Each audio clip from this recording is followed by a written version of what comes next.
A long time ago, I raised a son to know his Spielberg from his Trachtenberg. Now we're turning our arguments into content. This is I Am Your Father, where Gen X meets Gen Z in hyperspace. Hello, I am Graham. And I am Braden. We've got a pretty great main topic this week. We're going to be getting into Predator Badlands and the Predator franchise in general. Yeah. But first, what's going on? How you been, son? Been good, been busy this last week, or actually at time of recording yesterday was my wife's birthday, Nat. So just been celebrating her lately. Yeah. I actually hosted happy a little birthday to Nat. Yeah. I hosted a little spelling bee for her and her friends. That was kind of fun. Took me hours and hours to prepare, all the different categories and rules and come up with all the words and all that different stuff. And I think I nailed it. You nailed it. Well, yeah, that was the rumor online that you nailed it. By the way, she crushed it. I was going to give her extra lives because it was her birthday. She didn't even need it. She was the only person to only make one mistake, and it's going to haunt her forever, so I'm going to bring up the word on the podcast, and it was prestidigitation. Don't ever say that word to her because she might just lose it on you. So she's an excellent speller, I see. Yes, she is. She definitely is. Well, that's good to know. Me, not so much. Yeah, but it's been a lot of girls in college. Yeah. Taking your sisters to different schools. We've been doing some different tours for both of them, actually. And looking at all the different things, financial aid and scholarship stuff and admissions and applications. And it's been a lot of that. And, but we got to go to the movies, as you know, and we're going to talk about. And it's good. It's been it was a chill weekend, but it's back to the grind. Yeah, there you go. And we're recording early this week. We are 2 days early this week. Yeah, which means that unfortunately neither of us did our homework because we didn't expect to be recording 2 days early, but life happens and we're dedicated, so we're recording anyway. We're making it work. We didn't want to deprive you guys of any content this week, so we decided to carve out time early in our schedule just for you. Yeah, just in case you want to get your Predator on, we were going to let you know exactly what to expect. Yeah, I'm excited about this whole month's episodes basically because we're going to have new movies to talk about every week. Yeah, there's a lot of good stuff coming up. There's some stuff that, who knows? It could be good. It could be not so good. We're hoping it's good, but yeah. But it's content. It is. We've got some stuff. So we won't be jumping into any of our like evergreen lists for the next few weeks. We're going to be focused on some stuff that's happening in the now. Exactly. I think we should start with some 10 and 20, though. Do you want to break down what it is real quick for first-time listeners? Absolutely. Our 10 and 20 is our regular segment where we cover 10 topics in exactly 20 minutes. No more and no less. And, hopefully we keep up with that consistency that we always have. We are professionals. Yeah, that's right. All right, well, let's get started with topic number 1, Frankenstein. I got a chance to see it in the theater last week, but now it's available on Netflix across the board. Braden, you're caught up. What are your thoughts on Del Toro's Frankenstein? I am, in fact, caught up. I will say, right off the bat, something I never doubted was that the aesthetic and the feel of this movie was just going to be wonderful. And for me, that's a 9 or a 10 out of 10 right there in that category. I wasn't super sure how to feel about the design of the monster based off of the posters and whatnot, like the long hair and kind of the way that his face was always like, just his eyes in the picture and stuff like that. Yeah. And I'll say ultimately I ended up really enjoying Jacob Elordi's performance as the monster. It's probably my favorite part of the movie, actually. Okay. And I was really surprised by how much I enjoyed that and how much the monster, the look of him worked for me in this movie. It was maybe what I was most hesitant about. But I really liked that. I see a lot of people talking about, the visuals of this movie. And I think there's an important clarification that needs to be made. And that's like the cinematography of this movie, the way it's shot, the shots that are lined up, everything like that is absolutely beautiful. The set design's beautiful. Everything like that, perfect. but I was actually pretty distracted by a lot of bad CGI. There was, in my opinion, it was full of some really questionable CGI shots, so that was a little bit of a bummer.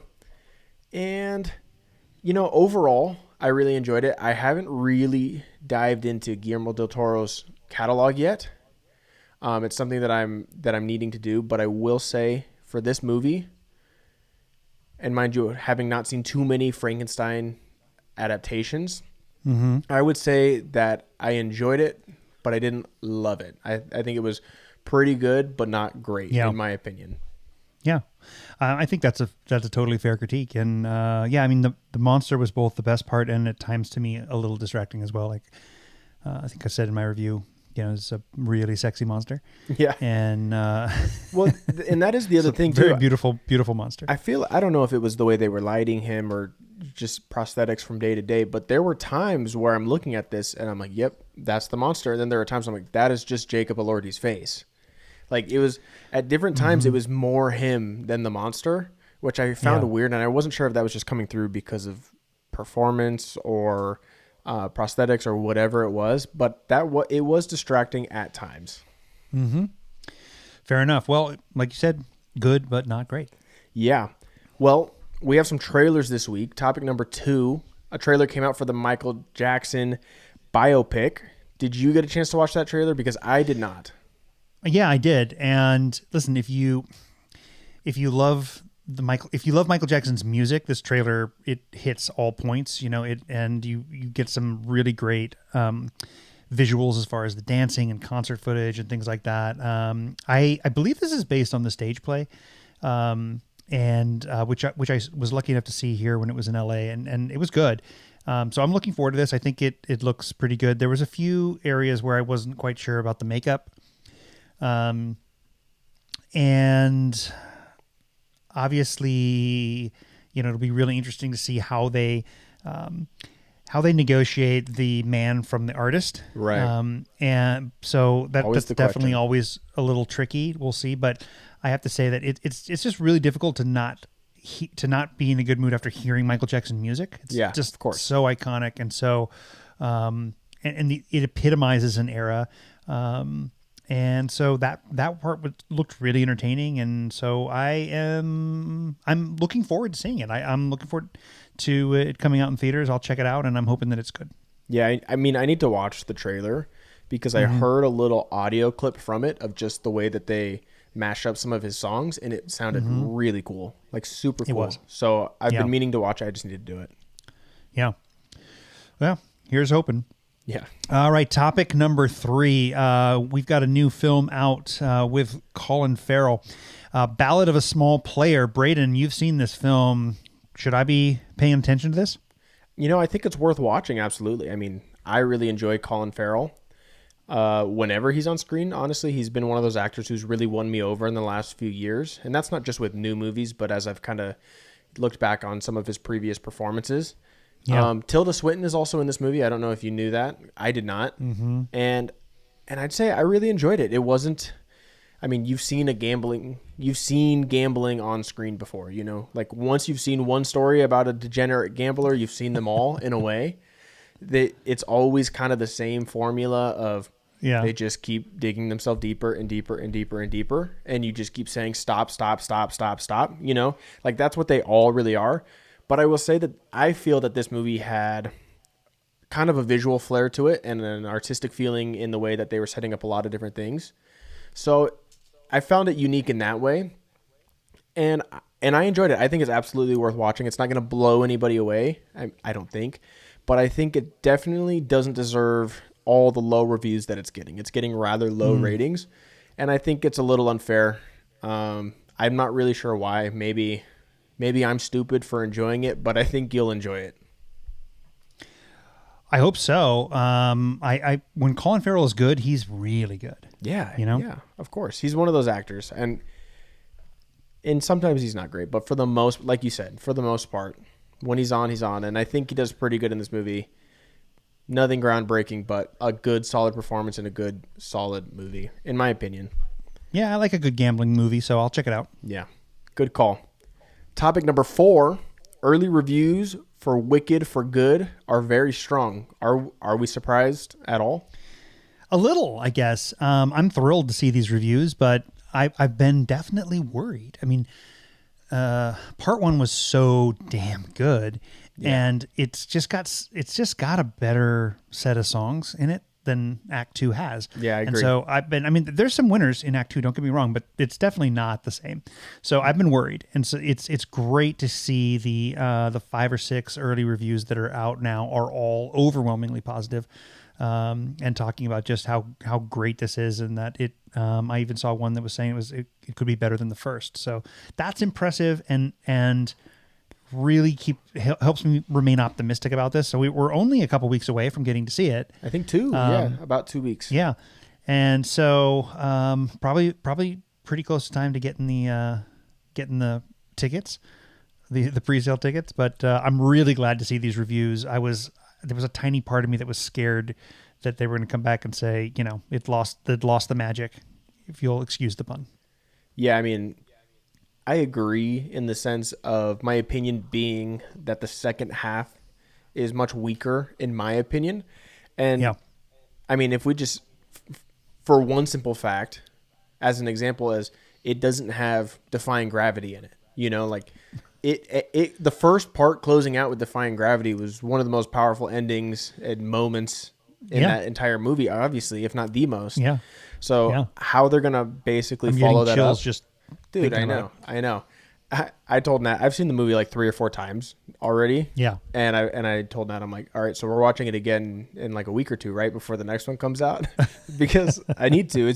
It's by far my biggest surprise of the year. I did not expect to love Wicked as much as I do, and so while there's nothing particularly about the next one that I'm so excited or dying to see, I'm just excited for the follow up and hoping that it's on par. I think it's cool the way that it worked out for you, because you guys got to see it. In London, right? Yeah, in London. The summer before the movie came out. Yeah. If I'm remembering. Yeah. Yeah. So that was kind of a cool, like, it was still really fresh for you. It'd been 8-9 years at least for me between the last time. I think I've seen it 3 times. Different places. Saw it once in Vegas. I saw it on Broadway, and in LA.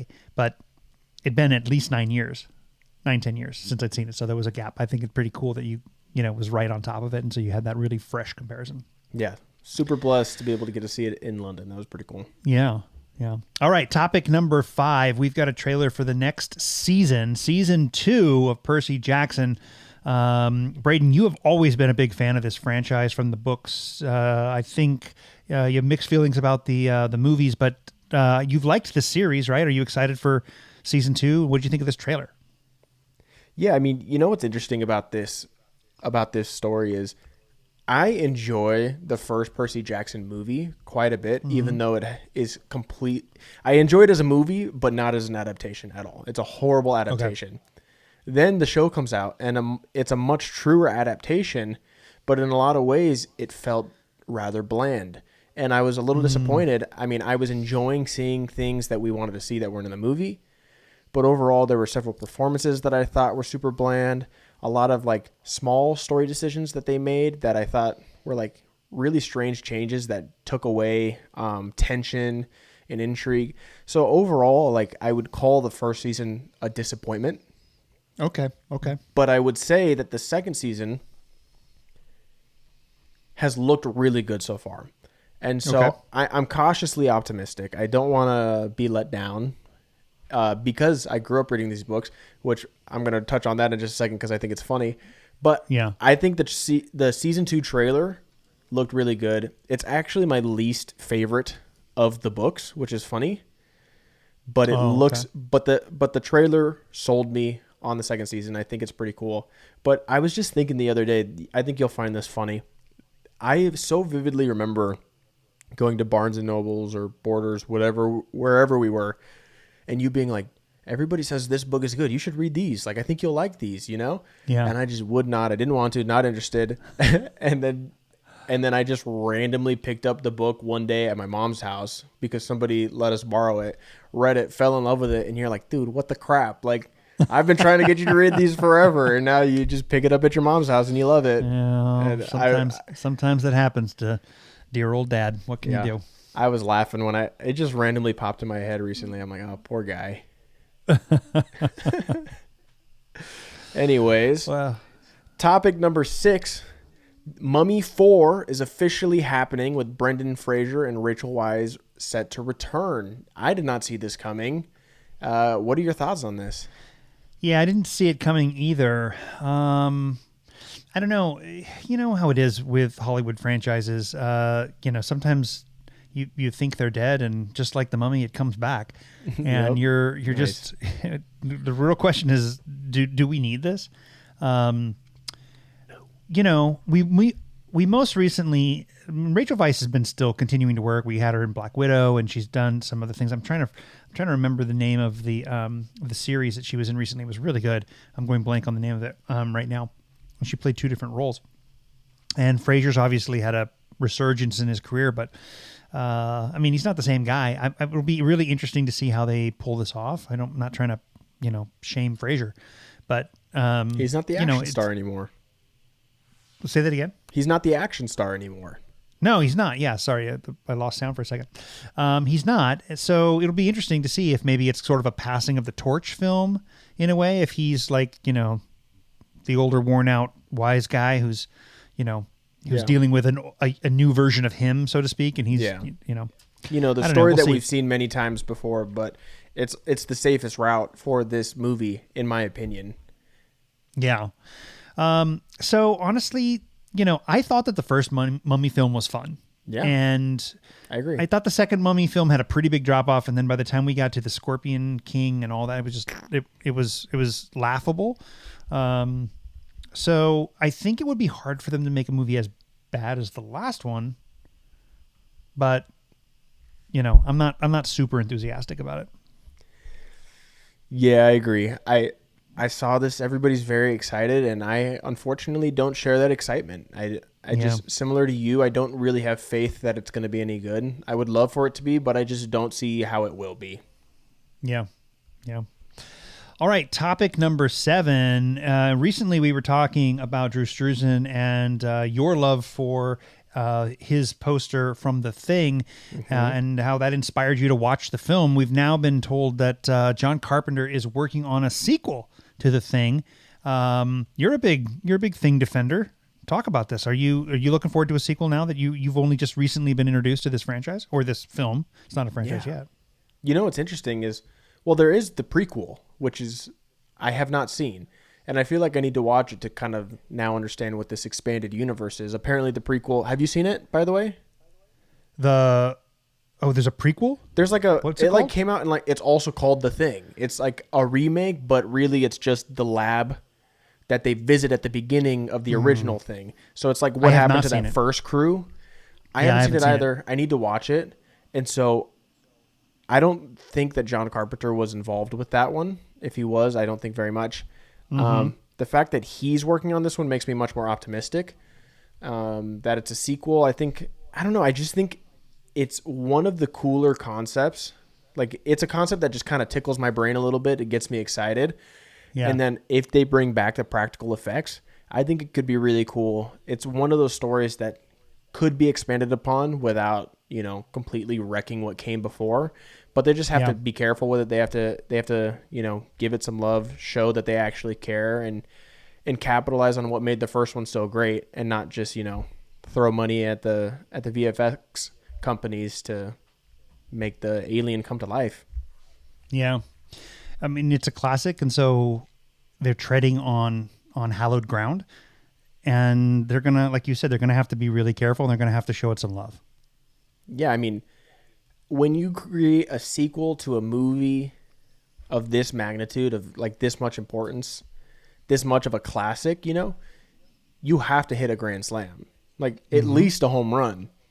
You have to immediately prove that it was worth it, So hopefully they're able to do that. Otherwise, it's going to be forgotten about really quickly or hated forever, and that would be really disappointing. But yeah. Topic number 8, Stranger Things Season 5. Well, I just have here that there was a trailer. There have now been like 3 trailers and a scene released. What of all of those have you seen? I've seen all the trailers. I didn't watch the scene, I don't think, but I've watched the trailers. The most recent one came out in the last week, so I think maybe since we last recorded. I'll say that it's my least favorite of what they've done. I think it just doesn't quite have the same. It's generic. Yeah, it's much more generic. Like all of the other trailers throughout the entire set of seasons for Stranger Things have always been some of the best trailers around. Yeah. This one's just okay, and it doesn't really get me as excited as the previous trailer. So I kind of wish I hadn't watched it, to be honest. Yeah, because at that point you're just seeing more footage. Yeah, and so I'm like, okay, well, that didn't actually get me more excited at all. I was already really pumped. I watched it just primarily for the podcast, to be honest. I wasn't. Yeah. I otherwise would have just skipped it specifically so that I went in with even more fresh eyes or fresher eyes than I might have otherwise had. I don't know. It didn't blow me away. I'm still obviously incredibly hopeful and excited about the upcoming final season. Yeah, I mean, first trailer I thought was phenomenal. Second one I thought was just fine. It was just good. Didn't get me more excited. I did watch the scene, which is like the first 4.5 to 5 minutes of the first episode. Okay. And without spoiling too much what it is or what happens in it, it is basically a flashback or just showing us what Will was going through when he was in the Upside Down in season 1. So we're now seeing things from his point of view in season 1, which means there was some de-aging happening. And this is tough because quite a bit, I would think. Yeah, quite a bit. The de-aging that happened in season 4 was already pretty dang rough, making Millie Bobby Brown look like she was a tiny little kid again. It was not working well. And so I found it very strange that they released this whole clip, and the first thing you see is, PlayStation looking Will Byers. And I'm like, why are they? This is going to kill momentum. PlayStation mate looking. Yeah, I mean, he just looks like it. It literally looks like a video game, and so that was disappointing. The scene itself, like what was happening, very cool. I liked all of it. I thought it was all very good, but it was just a strange move to me. It's like the first scene, the first full scene we're going to show you, we're going to show off the technology that's still not there, and I always think that that's kind of a bad move.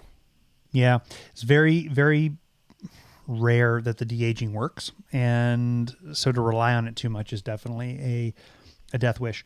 I'm glad I hadn't watched that scene, and I'm hoping that they continue to clean it up and before they release it again in about 2 weeks, right? Yeah, they have a little bit of time, but it's only is it Thanksgiving? Is our first day before Thanksgiving? Day before Thanksgiving. Okay. So Nat and I we were just at my in-laws' house celebrating Nat's birthday today, and we decided that because they just watched Stranger Things for the first time, they just finished the series. And we're like, okay, we'll come over and watch it with you the day before Thanksgiving, and we're calling it Stranger Thanksgiving. So that's cute. It'll be fun. All right, everybody, you'll have to let us all. Yeah, everyone will have to let us know what you guys decide to do for Stranger Thanksgiving. Yes. That's cute. All right.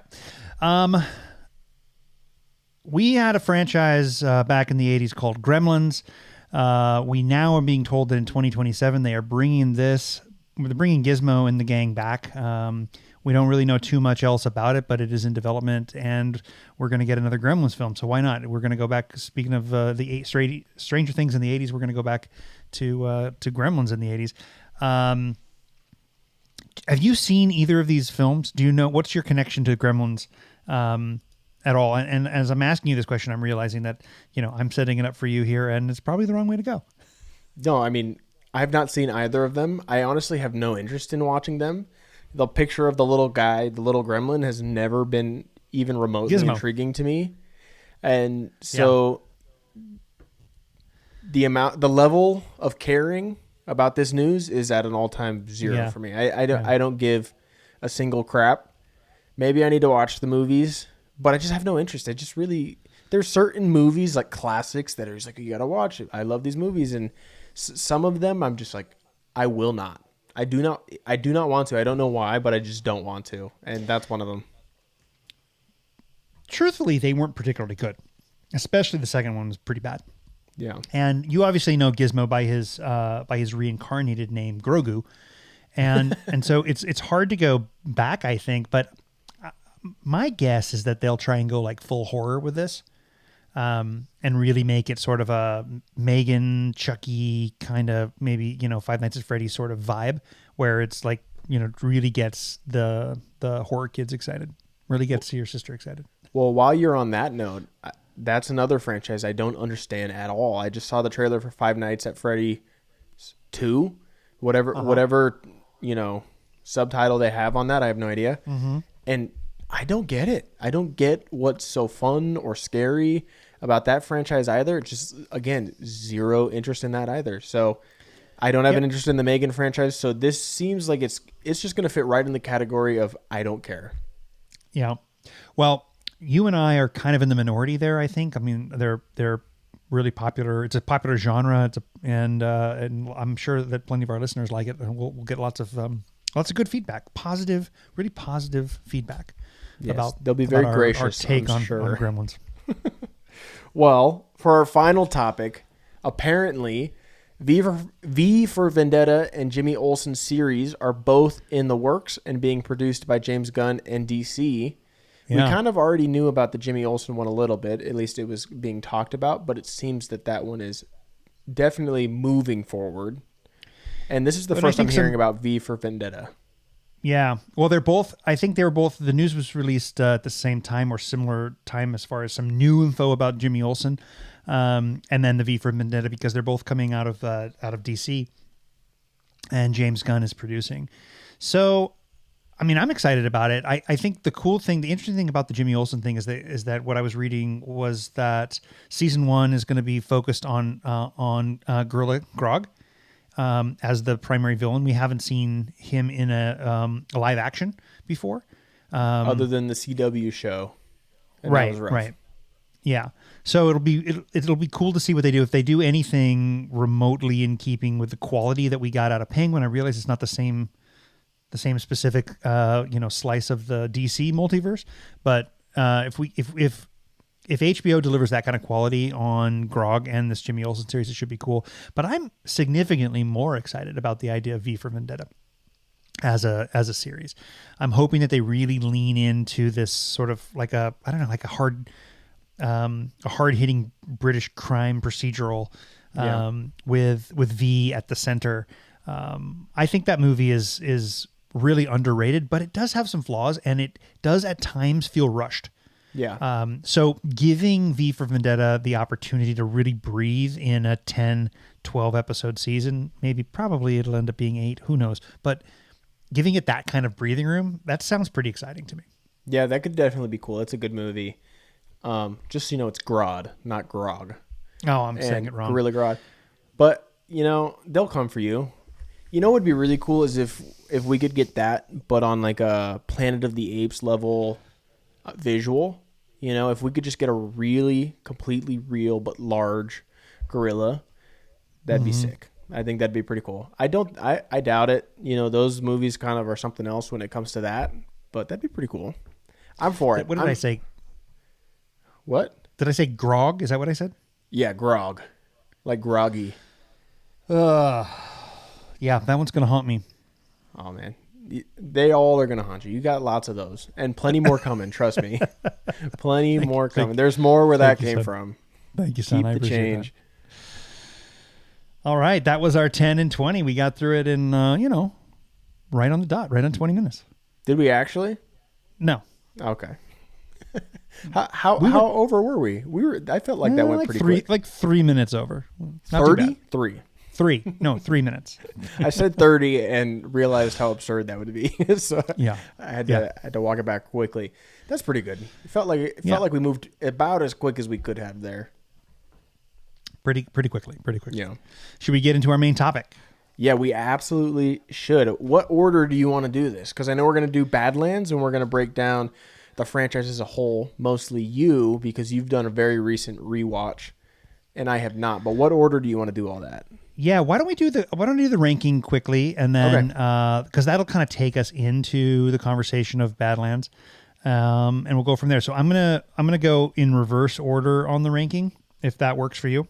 Yeah, that's fine. I'll jump in on just a few because I've watched a few recently as well, but I'm gonna let you kind of steer the ship here. ask questions as they arise. Nope. Okay, so you you mentioned that I did a recent rewatch. That's true with the exception of one. I did not have time to get to Requiem, which I had already ranked at the bottom of my list, but this, I mean, so I didn't get to the last one. That's a bummer because that one is so bad that I almost wish you could have rewatched it and just realized again how bad it is. I very well might, just to go back to how bad it is, but it is really bad. So it's one of the worst movies I've ever seen in my life. It's pretty bad, yeah. I think, I don't remember when I watched it. At the time it came out, I'm sure is when I watched it, but I haven't rewatched it since. It's that good, you know? So we're going to put that in the number 9 slot, and we're not going to spend a lot of time talking about it. How about no time? Because I think that even though there's a lot of flaws. What's that? No, I'm moving on to the next one. Oh, okay, gotcha. Even though there are a lot of flawed films in the rest of this list, there's some fun stuff to talk about. So at the number 8 slot, I've got Predator 2. You've seen this one, right? Yeah, I've seen them all. Yeah, it's pretty bad. I hate this one. Yeah, it's bad. In rewatching, I was really fascinated at how this was basically a classic late 80s buddy cop drama, except that they added a killer alien to it. And that premise, as I just said, it is about as absurd as the film throughout. I mean, nothing's really explained. But it's Danny Glover doing more or less his exact character from Lethal Weapon. You've got 2 or 3 other Lethal Weapon actors in there, Gary Busey and Steve Cahan and others. Plus, it's loaded up with actors from Die Hard and so many other classic 80s action films, and they're all kind of slammed together, and it's like everything that you... that as the excess of 80s action started to really get to a point where it was just laughable, you've got all of those tropes slammed into this film, and then on top of that, you add in an alien. Correct me if I'm wrong. Is this the one where the Predator says MFer? Yeah. It's it gets to the point where he says that, and then he also says shit happens. Like what the hell, dude? It's really bad. Just take a moment and compare this one to Prey, like the Predator and Prey. Like, just think about it. Those don't even exist in the same realm. No, they're so far off. I think the only interesting thing that really comes out of this film is you get this Easter egg when they go through the trophy room where the xenomorph skull is in the trophy room. And this was done from everything that I've read and understood over the years. This was just done by the effects crew and the set decorating crew. They thought they thought it'd be a fun Easter egg to throw in there. There was no actual connection, but it got everybody excited, and eventually, the Dark Horse Comics put together the series of the comic book series, and then eventually spawned the 2 films. And then on top of that, we've continued to see crossover in other ways between the 2 franchises. Yeah. But were it not for that, this otherwise totally sad, forgettable movie, you've got this Easter egg in here that kind of connects these 2 franchises in a really strange way. So your favorite part about the movie is basically a cameo from a xenomorph. Yeah, that and the fact that you've got and shit happens. Bill Paxton essentially like reviving his role from Aliens, showing up and being this weird over the top comic relief guy as one of Glover's partners. It's pretty bad. Skippable in every way, but an interesting time capsule. Yeah. Number 7, 2018's The Predator, in my opinion. It's super disappointing. This is Shane Black. He's done some really great movies over the years.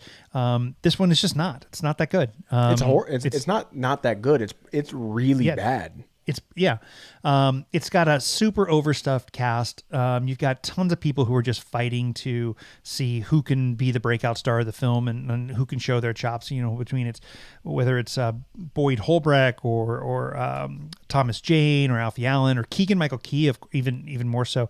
They're all just like trying to steal scenes from each other the entire time. It's insanely distracting. I forgot about that.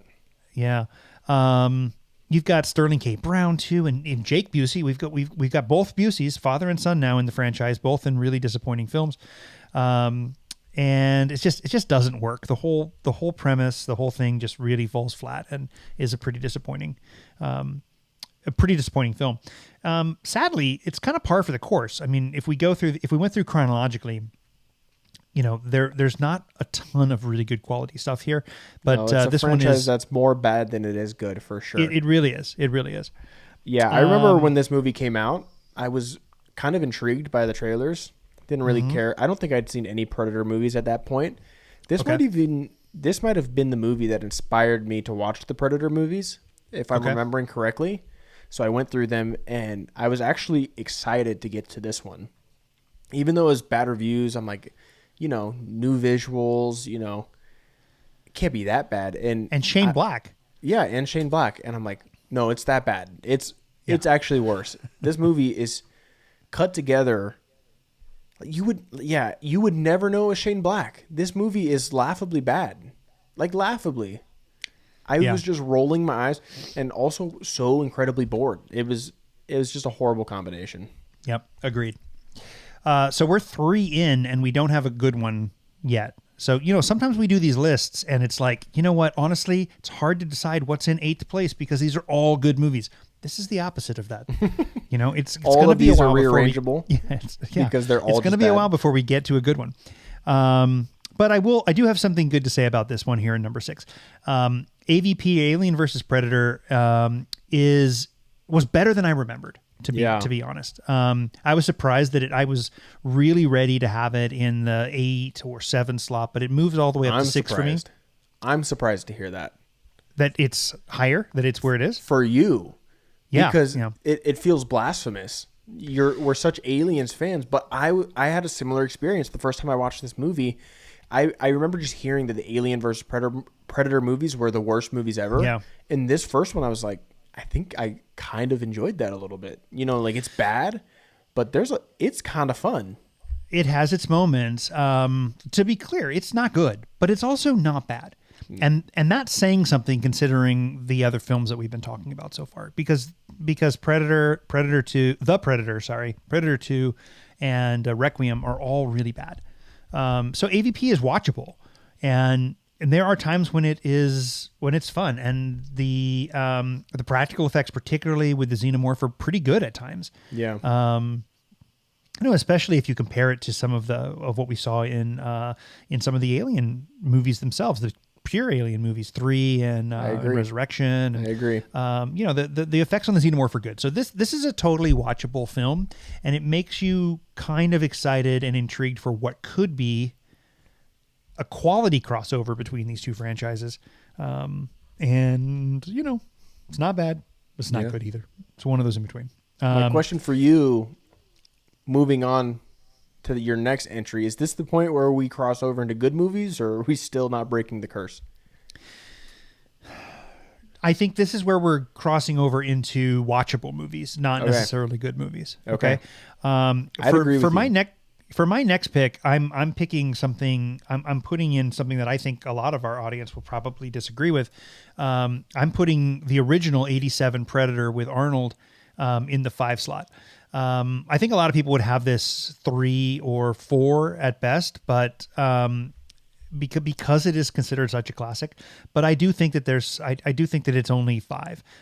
It's hard. It's hard to get through at times. It's so specifically stylized, and the effects don't hold up. The acting style does not hold up. It's a tough watch. It's great that it inspired this really popular and reasonably successful franchise, but the original is not particularly good. But dude, it has the muscles. You remember that thing? Yes. You son of a bitch. Yeah. That was a perfect Arnold impersonation. Yeah, it was pretty bad. By the way, I'm also one of those people who cannot do an Arnold impression at all. Yeah, I'm bad. Fair enough. Anyway, sorry. You've seen this one. What do you think of this one? Yeah, no, I agree. I was ready to dive into this franchise, and this was obviously the one I started with, and I was pretty quickly disappointed. I didn't really enjoy this movie very much. I'd be willing to rewatch it, give it a second try, but I didn't get it. I didn't get the hype for the franchise, and this one specifically, it it didn't work for me. I think it's really dated. I think it's super, Yeah. super dated. I think a lot does of the not visual age well. effects have aged incredibly poorly, and the Yeah. acting is not good at all. It's just really bad. And so it's just way too campy and cheesy without ever being cool, in my opinion. So this still falls in the category of Predator movies that I don't enjoy. Yeah, I mean, the overwhelming majority of Arnold movies from this era have not aged well. This was the Rock of my youth, Yeah. and these were incredibly successful films, almost none of which are any good. But it did spawn this whole franchise, but I don't get the hype. I didn't get it back then, to be honest, either when I was a kid. All right. Okay, so we've gone through 5. For hardcore Predator fans, I think the fact that I think Predators, plural, is in the number 4 slot could also be considered fairly controversial, a hot take. Yeah. It's not a great film by any stretch. It's barely good, but it's got a really cool concept. It starts off really great. I'm super intrigued at the beginning of this film. I really want this to be good. It falls a little flat at times. It is also Definitely. overly stuffed with really aggressive character actors who are Yeah. trying to make names for themselves throughout this film. Yeah. But all in all, it's pretty entertaining at times, and I don't hate it. Yeah. I think I honestly agree with your ranking. I remember enjoying this one more than a lot. Again, this one gets a lot of hate, which I don't know why the whole franchise doesn't get a lot of hate. But I was surprised to actually kind of enjoy this. I will say, I remember feeling that Adrian Brody was horribly miscast as, the action hero, Yeah. the action lead of this movie. He's playing tough guy the whole time, and at not a single second of the entire movie am I buying it. Yep, I agree. And I agree. And that's honestly probably the biggest flaw of this movie for me, is I can't even get on board with what is essentially the main character. Yeah, there's that. There's how quickly Mahershala is dispatched. Yeah, super You fast. got really great actor in there. He's just totally dispatched. You've got Walton Goggins And he can do an action star. Oh, absolutely. You've got Goggins doing the same part he's done in a dozen other movies, but just not as well written. Danny Trejo, same thing. These are just super distracting character actors that kind of you can't not see their body of work in every single thing that they do, and that's tough in a movie like this. I will say the one that really surprised me, and I'd forgotten how good he was Lawrence Fishburne. It's a small part. He's not there long, but he's playing very different Lawrence Fishburne, I think. It's much more subtle and interesting than sometimes he can be. I really like this performance by Fishburne. Somebody get this man a gun. There is one line where he kind of goes there at one point. No, but the rest he of the really performance- plays it down. I wonder if it was really Yeah. hard for him. I don't know, but I liked it. I think I'd like to see him do more of this. Really like lean into the softer side of his abilities. So that was good. Watchable, pretty good, but not great at all. So we're down to the top 3, and if anybody's been paying attention, we've really just got the 3 Trachtenberg movies. So in my opinion, they're the 3 best of the franchise. They've really made what was otherwise mediocre at best franchise and made it good and made it interesting. Yeah. I'm gonna cover the order kind of quick, but then we can come back in because I know you've seen these much more recently, and we're going to spend some time on Badlands. But I have them ranked Badlands 3, Killer of Killers 2, and Prey 1. Badlands I've only seen once, so it could pretty easily move into the number 2 slot. I'm kind of really on the fence about that. It's not Prey. Prey is far and away for me the best of this franchise. I think Trachtenberg just absolutely hits it out of the park. I think Amber Midhunter is totally underrated. We need to see her in more things. Liked her in Novocaine as well, but she is so good in this. Everything about Prey is amazing. So it's for me 100% number 1.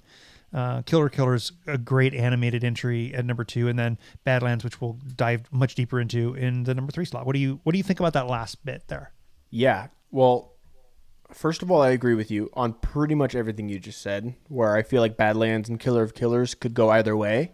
Mm-hmm. I've only seen both of them once, or each of them once. Yeah, So, but I'd be more than willing to revisit both of them, and that for me is a sign that I enjoyed these projects quite a bit. absolutely. If I'm willing to revisit them that quickly as well, I'll start with Killer of Killers, and I won't go super in depth, but I thought it was just really fun animation. I think I loved what they did by telling, the three different stories and then actually bringing them all together.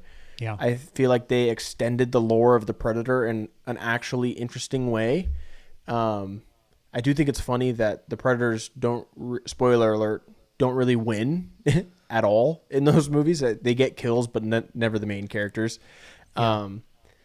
But I really enjoyed it. I need to revisit it. But I will say, Prey, I'm 100% on board with what you said. It is far and away the best. I just rewatched Prey last night, or maybe 2 nights ago. And Prey is an actually really good movie. Yeah. Like, you could never watch any other movie in this franchise, and Prey is all you need, if we're being completely honest. You could watch Prey as a complete standalone, and it's just so solid. The visuals are incredible. The monster, the Predator, is actually incredibly menacing and terrifying. The story of the tribe, and I'm forgetting her name now, but the actress's name, Amber, her character arc is really, really good. Just everything about this movie is on another level from the rest of these movies by far. And I also think it's a really beautiful movie. The way it's shot, the colors, the cinematography is all, I think, rather elite for a Predator movie. What year did it come out? I'm trying to find it. It came out 2020 or 2021. It was during COVID. I think Okay. 2021. All right. So I was looking at I was trying to figure out where I had rated it for that year, because I'm pretty sure I rated it really high. And you're Probably thinking it in might your have top 5. I was, the reason I brought it up is for some reason I can't find it on my list. I was thinking that I think I had it at like 2 for the year. Like it was my second favorite movie of the whole year. Yeah, I'm it's pretty really sure. good. It's a huge surprise, and it's honestly a crime that it came out when it did and didn't get the theatrical release, because I would have loved to have seen that movie in the theaters. Without doubt. And instead I ended up watching it on kind of a small TV at someone's house, and so that's definitely disappointing. But Yeah. let's dive into Badlands. We can Okay. go a little more in depth, obviously, because that's new. I saw it, I believe, one night before you saw it. Yep. Mm-hmm. And I think that I rated it half a star higher than you did, which is on par for that translates to we have the same thoughts about it, because Yeah. I'm a little more generous as you are on my ratings, Yeah. especially first time. And I guess just give me some thoughts. What did you think? Yeah, I mean, I think first of all we should cover the fact that this is a hit. It's the most successful opening weekend that this Predator franchise, has ever had. Yeah. They way outpaced the guidance and the expectations on this. 40 domestic and 40 global. So that's already first weekend for this movie this time of year. To start off with 80 million globally is pretty great, and I think it's going to continue to go. It's got a 95 on Rotten Tomatoes. I think a lot of what's leading into the success here is not only is it a good film, but he brought it in at PG-13, and so it's going to have broader appeal. And then the other thing he did a really great job with is he humanizes the Predator in a way that the Predators the other are franchises. protagonists. Yeah, in the way that the other entries in the franchise just haven't either attempted to or haven't been successful at doing. So I think these are all things that are really going in its favor. Yeah, I mean, I think you brought up a few interesting things there. You said other movies in the franchise haven't tried to humanize the Predator or make you root for them in any sort of way, and I think that's okay. I don't think you have to do that, and oftentimes I don't think you should. Like, I don't think at any point we should be rooting for the Predator in Prey, But them going at it from this direction, having us follow, the runt of the family, the runt of the litter, the Predator out to prove himself. It's a classic underdog story. You can't help but root for the underdog. You get to, feel a lot of his personality. I think it was a really interesting way to take the franchise. It could have been a big miss, but it wasn't. And to touch on the PG-13 rating, I was a little nervous. I have a funny relationship with movies like this because PG-13 means I can show my kids earlier or Nat might enjoy it more, but I enjoy that more, So tends to mean it's good, yeah. I was a little bummed when I found out that they were going the PG-13 route, but I will say I didn't really feel that PG-13 rating stamped all over this movie. I mean, I know they're not dropping F-bombs all the time. They don't need to because of the context of the movie, right? No. The violence. It wouldn't make any sense in a film like this, right? His script is tailor-made to avoid that. Exactly. And it's why it works because it's clever. The violence is violent and it feels violent, but the reason it's not R-rated violence is because it's on machines and aliens. There's never red blood happening. And so every hit that happens, it lands. You feel it. When somebody, when something gets its head knocked off or is ripped in half, you feel it, but it's just not blood. And so I think that he really expertly crafted this to fit into a PG-13 rating without people feeling like we're really being let down by the action in this movie. And that was probably one of my biggest thumbs up for the movie because it was what I was pretty nervous about. It doesn't feel watered down at all. No. And you're right. I mean, you get the benefit of neon green blood instead of red blood, and it's kind of cool. And it works. It works. Yeah. I mean, I think that we should take at least a minute to talk about Trachtenberg and how he's really resurrected this franchise out of the throngs of disappointment and made it great. 3 in a row now: Prey, Killer Killers, and Badlands. They're all great. Hat trick. Yeah, and I know I just ran through them all, and I rewatched them specifically for the podcast so we could have this conversation. But what you said about wanting to rewatch it, I didn't. There's nothing from 4 to 9 that I really wanted to rewatch. Right. And I wouldn't have had it not been for the podcast, but I do. I've rewatched Prey at least 2 times. And I want to rewatch the other 2. I will easily rewatch Badlands for sure, but Killer Killers as well. I think that it's really commendable what he's been able to do with this. And these are 3 totally different films.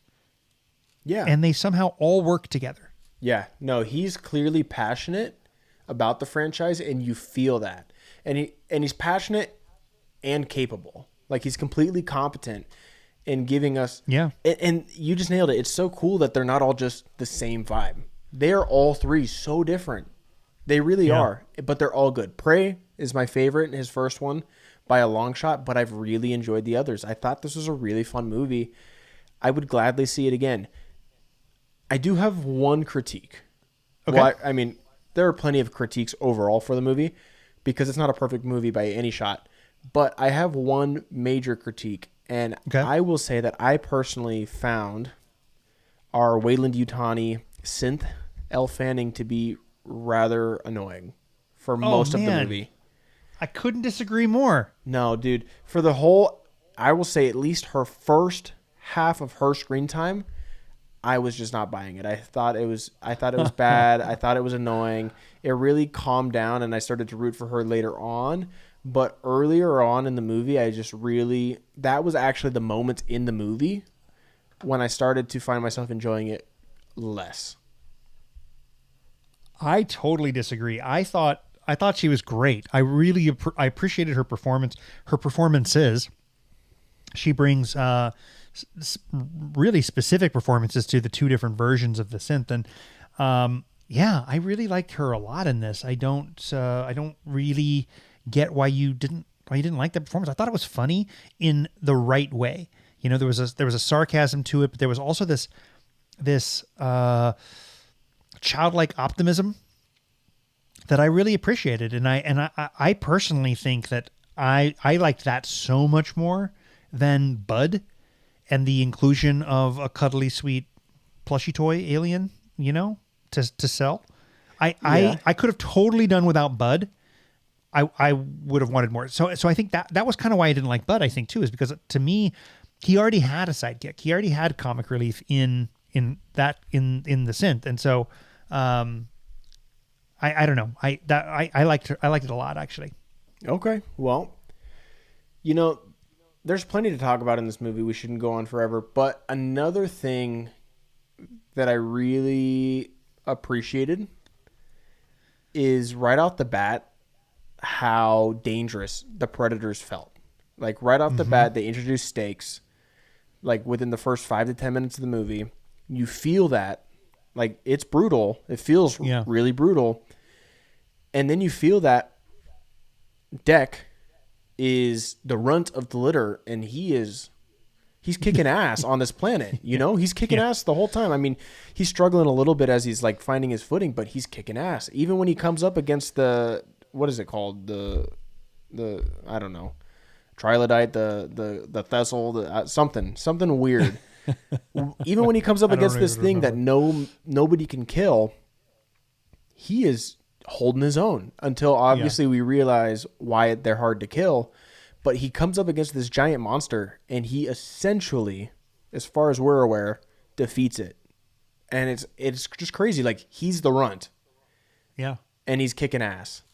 And I thought that was pretty cool. I did know pretty early on exactly how the movie was going to end, just based Okay. on the events. So I guess real quick we'll get into some kind of spoiler territory. Right off the bat in the movie, the father kills Deck's brother for trying to Mm-hmm. protect Deck.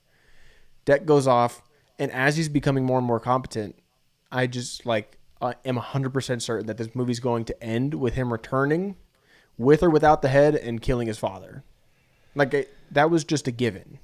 But did that detract from your enjoyment of it? No, I mean, I was ready yeah. for it. I was Yeah. waiting. I was anticipating it. So I wasn't disappointed when it happened because I had called it. I was excited that it was actually happening because I had been hoping for it to happen throughout the movie. There's a difference between foreshadowing and predictability.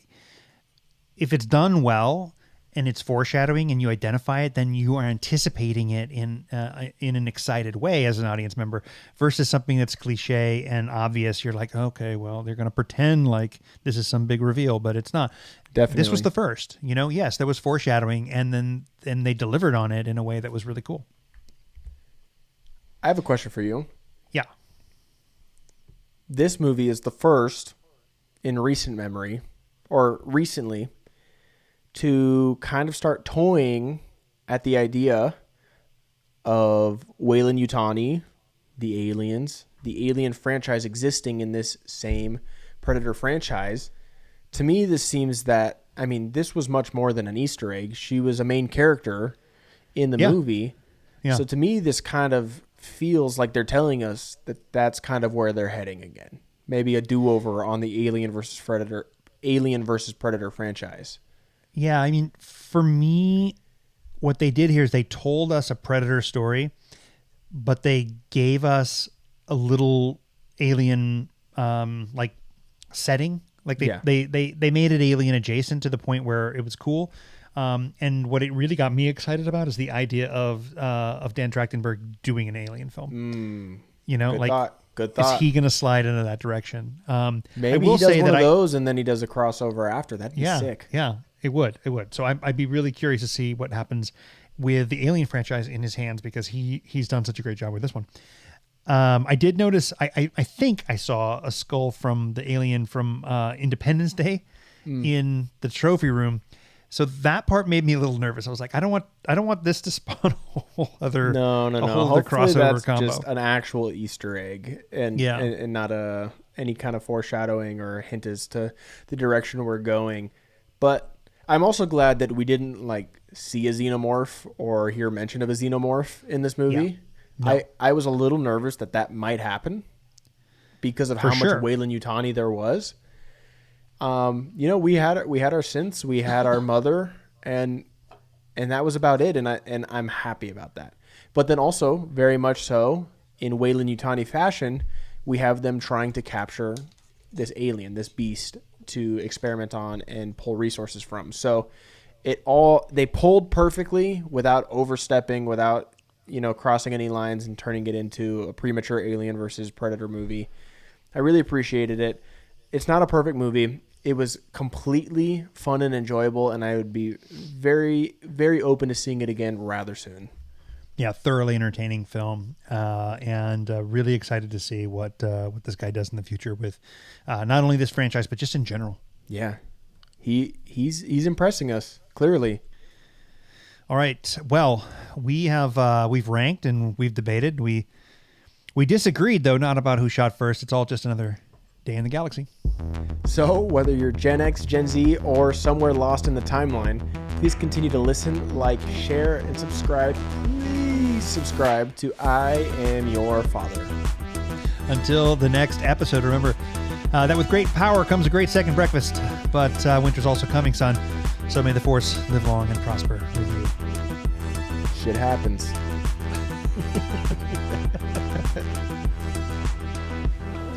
See you later.